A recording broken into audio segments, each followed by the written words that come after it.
Bab 001. Faris, begitu mereka memanggilnya, perjodohannya dengan Amira benar-benar berusaha ia tolak, namun rasa sayangnya terhadap sang kakek membuat ia terpaksa menerima perjodohan tersebut. Penasaran dengan kisah ceritanya? Yuk kita simak. Namanya Faris Prasaja Wirawan. Namun, ia lebih dikenal dengan nama Faris Wirawan. Ada alasan kenapa dia tidak memakai nama Prasaja untuk nama panggungnya. Selain itu dia sengaja mempersingkat namanya supaya orang-orang lebih mudah mengingatnya dengan nama itu. Usianya sekarang 24 tahun, seorang aktor muda berbakat yang sedang naik daun. Tidak hanya itu, terkadang ia kebanjiran pekerjaan menjadi seorang bintang iklan brand ternama.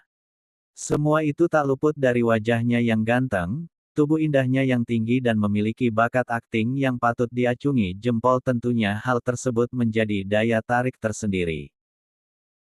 Disorot kamera, lampu-lampu pemotretan yang menyala, teriakan para fans ketika mereka melihatnya itu sudah menjadi makanan sehari-hari bagi Faris.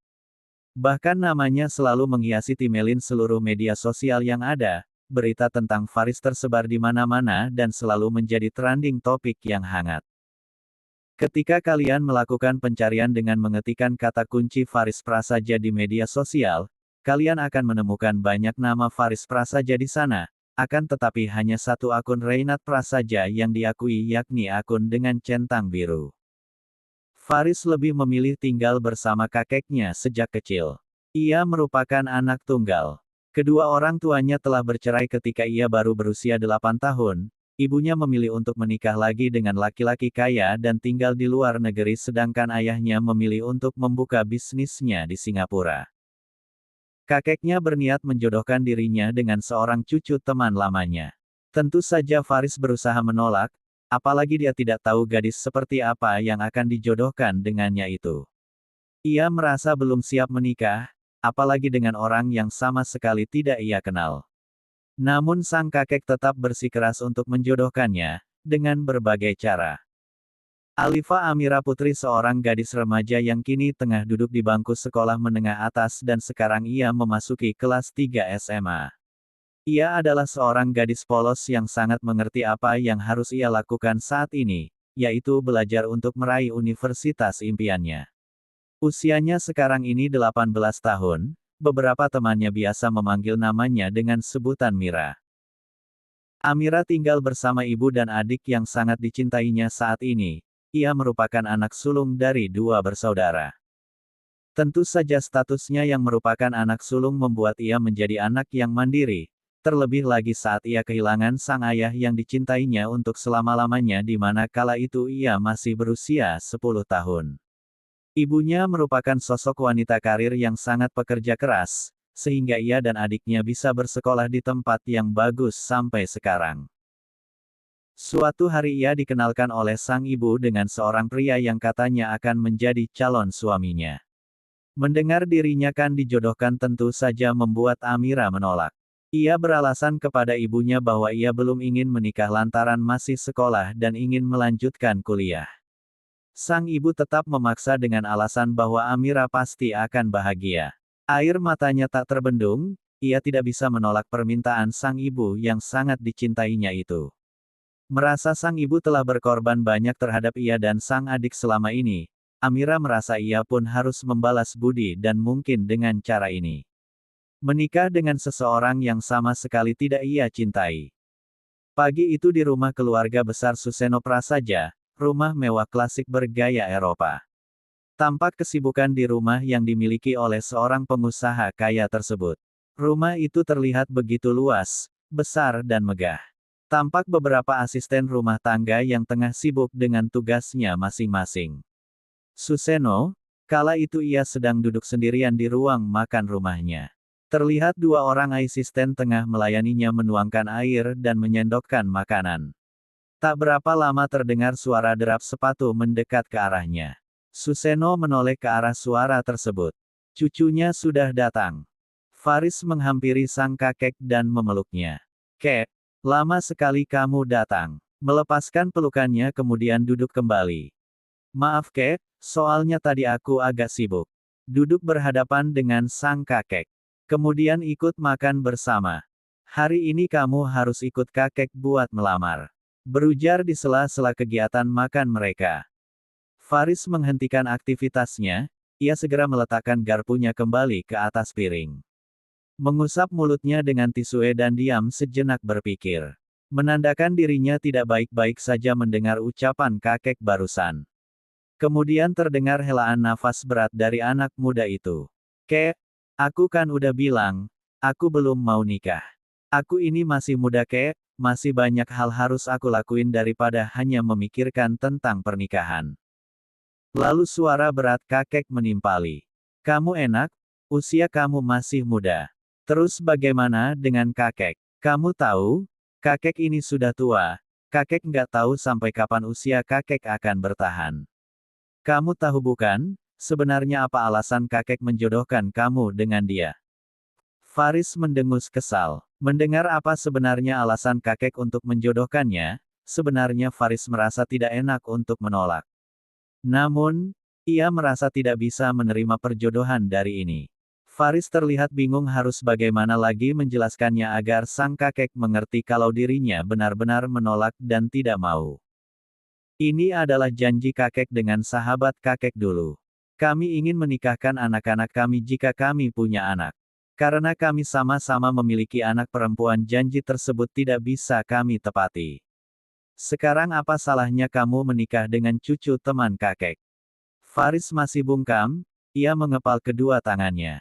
Nafasnya naik turun menahan kesal. Ia merasa sang kakek terlalu memaksakan kehendak tanpa memikirkan perasaannya sedikit pun. Mengambil air dari gelas lalu meminumnya cepat. Sudah kek, aku mau pergi, hari ini lagi ada banyak kerjaan. Faris berdiri hendak pergi, ia merasa malas meladeni permintaan dari kakeknya. Terburu-buru ia mendatangi sang kakek namun, ia malah mendengar permintaan perjodohan secepatnya. Hal yang sama sekali tidak ingin dia dengar dan tidak ia inginkan. Faris, kakek berteriak kencang karena kepergian cucunya. Mendadak suaranya serak. Seorang asisten rumah tangga bernama Mbok Yana bergegas mengambilkan air untuknya. Faris tidak menggubris, ia tetap melangkah. Manajernya sudah menunggu di dalam mobil. Mengisyaratkan Faris agar segera bergegas. Saat itu di lokasi syuting, semua terlihat sibuk. Seorang make-up artis saat itu tengah memoles wajah Faris. Dari pantulan cermin terlihat Faris masih menekuk wajahnya, rupanya perkataan sang kakek tadi pagi masih terus mengganggu dan terngiang di telinganya. Menikah? Hah? Kakek ada-ada aja. Gue bahkan sampai saat ini belum kepikiran sampai ke sana. Lagi-lagi Faris mendengkus kesal. Oke, scene berikutnya. Seorang asisten sutradara menepukkan tangannya sekali. Faris berdiri dari duduknya hendak beradu akting dengan lawan mainnya. Para pemain sudah siap di tempatnya masing-masing. Tinggal menunggu arahan dari sang sutradara. Semuanya sudah bersiap, tinggal menunggu arahan dari sang sutradara. Kamera roll, action. Kedua pemain sudah mulai memainkan perannya masing-masing dengan begitu profesional. Sayang, terima kasih untuk semuanya. Aku mencintaimu. Mata sang wanita berbinar-binar menatap kekasihnya. Sama-sama sayang, aku juga sangat mencintaimu. Mencium kepala sang wanita. Dan berpelukan. Oke cut. Semua bertepuk tangan merasa puas akan akting kedua pemeran utama. Selesai melakukan adegan tersebut, Faris kembali untuk duduk dan menuju ke tempatnya. Terlihat dua orang stylist merapikan tampilannya. Dari jauh seorang wanita yang merupakan pasangannya di film yang sedang dibintanginya itu memandang ke arahnya, berusaha tersenyuman menggoda, mencoba berusaha untuk menarik perhatian dirinya. Faris tidak menggubris, entah mengapa ia malah menganggap wanita tersebut terlihat menggelikan. Beberapa saat kemudian, ia adalah Dion, lebih tepatnya manajer Faris. Ia mendekat terburu-buru dan terlihat cemas. Riz, ada telepon. Ini soal kakek lo. Dion menyodorkan ponsel milik Faris. Dek, Faris merasakan jantungnya berdegun. Faris bergegas berlari mencari ruangan di sebuah rumah sakit tersebut. Terlihat ia kebingungan celingak-celinguk. Nafasnya ngos-ngosan. Ia menggaruk kepalanya cemas. Riz, ini dia ruangnya. Dion yang berjarak tidak terlalu jauh dari Faris menunjuk ruangan yang ada di depannya. Ia juga terlihat ngos-ngosan. Faris pun bergegas, ia berlari langsung membuka pintu dan masuk ke dalam ruangan tersebut. Ia mendadak menghentikan langkahnya saat masuk ke dalam ruangan. Tubuhnya tiba-tiba lemas. Ia merasa tidak sanggup untuk melangkahkan kakinya. Faris berjalan lunglai menghampiri sang kakek yang tengah terbaring dengan selang infus di tangannya. Ia terus menatap dengan perasaan yang bersalah. Teringat kejadian tadi pagi kala ia mengabaikan sang kakek yang tengah berbicara kepadanya. Faris mendongakkan kepalanya, rasanya ia ingin menangis saat itu.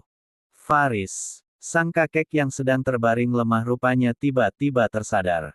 Kakek menghampiri dan langsung menggenggam tangan sang kakek dengan kedua tangannya.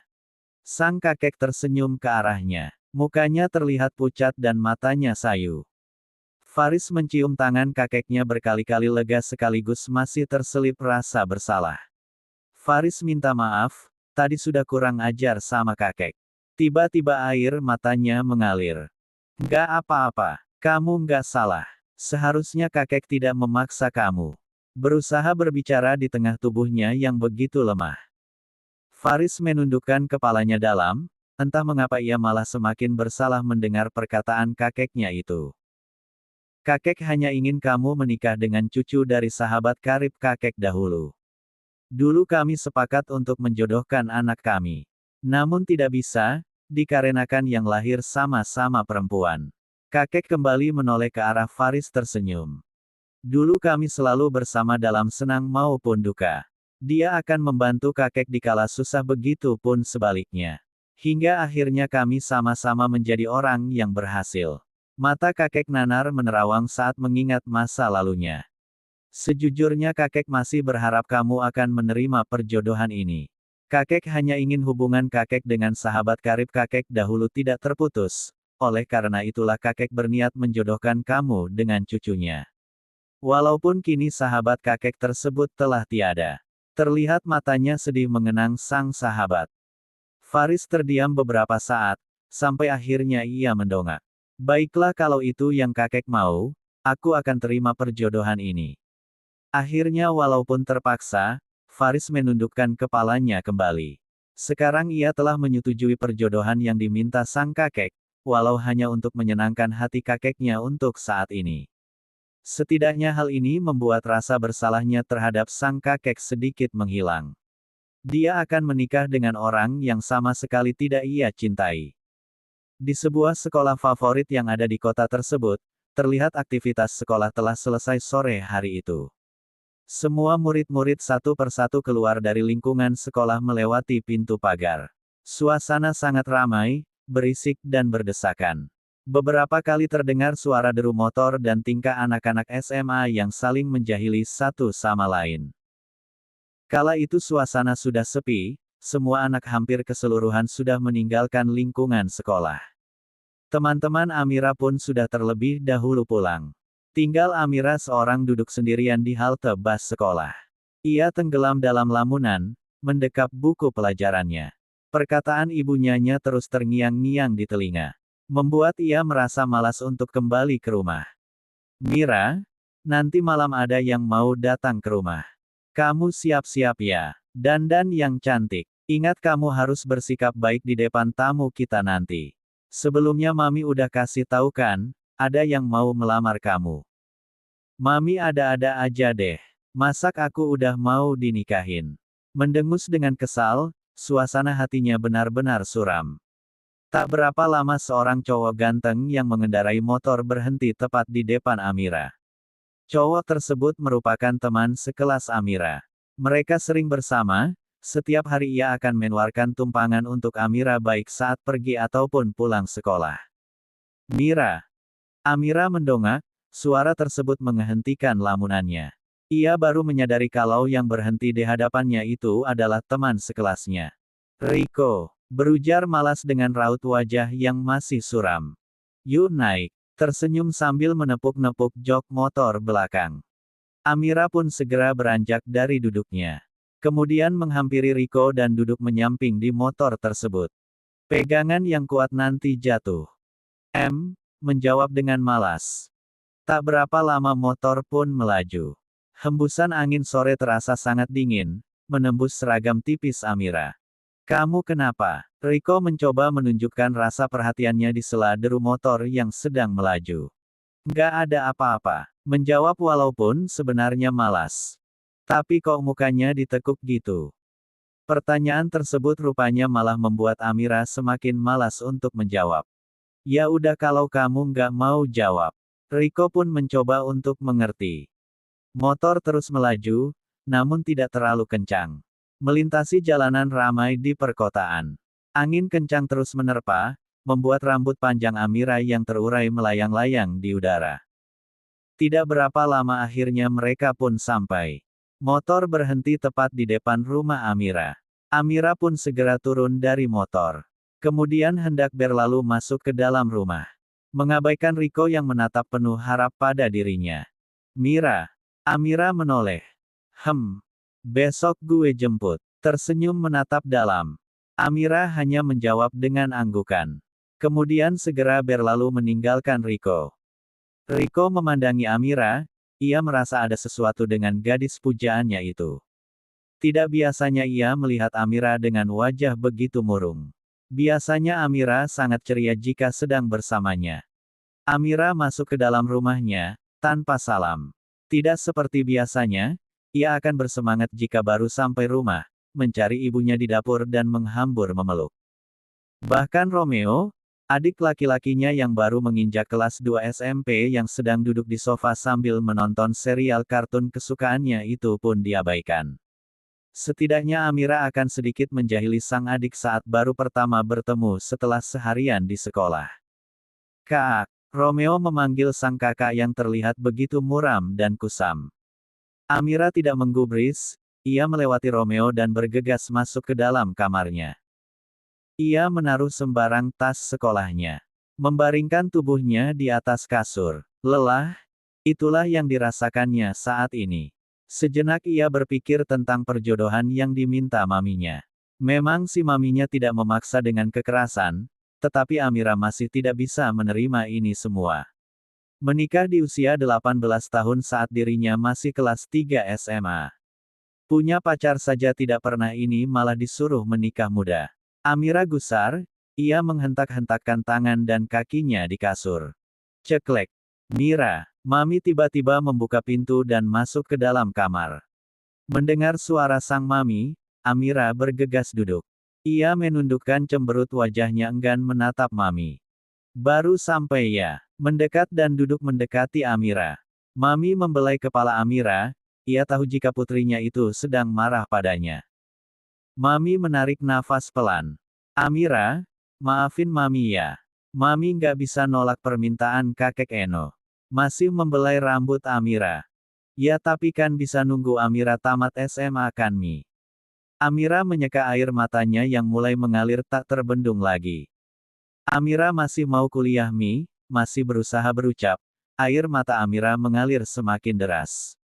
Membuat wajah putihnya memerah dan sembab. Sayang maafkan Mami. Kakek Eno sudah tua, dia hanya ingin melihat cucunya dan kamu menikah selagi ia masih ada. Memeluk Amira. Walaupun sudah menikah, nanti kamu masih bisa kuliah kok sayang. Kamu tidak akan terkekang, kamu masih bisa bebas. Kamu masih bisa melakukan banyak hal. Mami janji. Melepaskan pelukannya dan menyeka air mata Amira. Amira hanya terdiam mendengarkan perkataan Mami. Air matanya masih mengalir. Walau apapun yang dikatakan maminya, Amira masih belum bisa menerima perjodohan ini. Namun ia juga tidak enak menolak jika perjodohan itu adalah permintaan maminya juga.